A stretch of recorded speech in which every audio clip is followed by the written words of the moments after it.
2 месеца откако јапонските власти го уапсија, Карлос Гон поднесе оставка во Рено.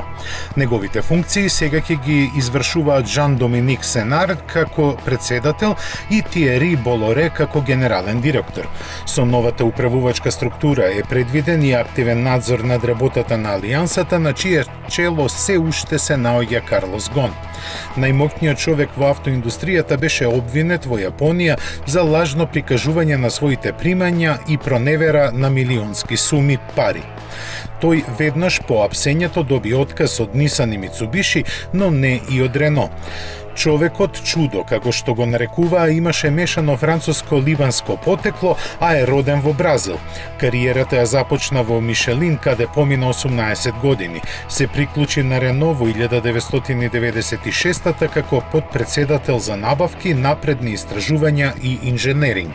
Неговите неверојатно успешни резултати во преструктурирањето на компанијата за 9 години го доведоа на самиот врв.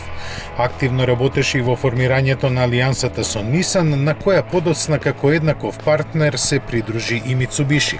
Според договорите што ги имаше, Карлос Гон годишно заработуваше 17 милиони долари. Доколку биде докажана неговата вина, му се заканува казна затвор од 15 години.